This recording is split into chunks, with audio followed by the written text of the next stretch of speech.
Alors le dernier sujet en termes d'innovation, c'est un sujet qui nous semble nouveau. Alors nous, on y croit beaucoup chez Business à Décision. Je pense qu'on doit être un des premiers sur le marché à avoir décidé de créer une practice dédiée à ça. C'est l'idée d'automatiser la décision. Donc aujourd'hui, automatiser la décision, c'est possible parce qu'il existe des technologies.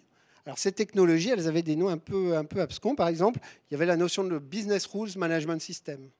Il y a la notion de Complex Event Processing, l'analyse prédictive. Toutes ces notions-là qui vont permettre d'analyser l'information, de lui appliquer des règles et à partir de là, d'automatiser les décisions. Alors ça paraît un peu comme ça paraît un peu fumeux. Alors on va prendre un exemple. L'exemple, c'est une grande chaîne d'hôtels, donc de dimension mondiale, origine française. Et cette chaîne d'hôtels, elle est confrontée à un changement de son business. C'est que quand vous partez en vacances, peut-être qu'il y a 5 ans de ça, c'était très réfléchi, vous alliez à une agence, puis vous alliez peut-être voir le site web, et puis vous envoyez un mail, et puis tout ça, ça durait 2 semaines, votre processus de décision. Eux, ils vous envoyaient des emails. Enfin, on était dans la logique traditionnelle du marketing. Et puis, à la fin, ils vous envoyaient un formulaire. Et puis, comme vous trouviez que c'était sympa qu'ils s'intéressent à vous, vous remplissiez le formulaire. Donc, toute la relation client, elle était un peu au ralenti. Aujourd'hui, quand vous allez en vacances, qu'est-ce que vous faites? Vous allez sur TripAdvisor, vous allez voir les sites de 3 hôtels et vous décidez dans l'heure. Voilà, souvent, vous faites comme ça. Et donc... Et si vous n'êtes pas content, vous allez mettre un tweet ou vous allez mettre une mauvaise critique sur TripAdvisor. Et eux, ça va leur faire perdre peut-être 1 étoile. Et ça, c'est 8% de leur chiffre d'affaires.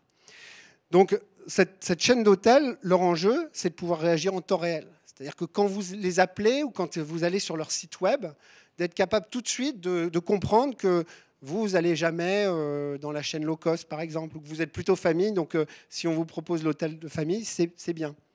Donc ça, c'est pouvoir réagir, c'est l'analyse prédictive, pouvoir réagir par rapport à votre situation et à vos spécificités. Mais ça, c'est bien, mais eux aussi, il faut qu'ils gagnent de l'argent. Donc, vous proposez la chambre qui vous va bien, c'est une chose, mais ils aiment bien aussi, de temps en temps, vous proposer la chambre la plus rentable. Ou quand ils viennent de lancer un nouvel hôtel familial dans telle ville, vous le proposez. Vous proposez une offre particulière. Donc il y a une dimension prédictive, parce que ça, c'est votre comportement en tant que client, mais il y a aussi une dimension où ils veulent pouvoir mettre des règles promotionnelles, les règles d'éligibilité, etc., etc. Donc ça, c'est un système qu'on a réalisé avec une technologie qui va permettre de faire ça, qui va permettre d'automatiser les décisions. Donc là, c'est une technologie relativement sophistiquée parce que la décision, elle doit être prise dans la seconde. Donc il faut que les données, elles soient en mémoire. Il va falloir que ça prenne en compte tout votre historique. Donc les volumes de données vont être très importants.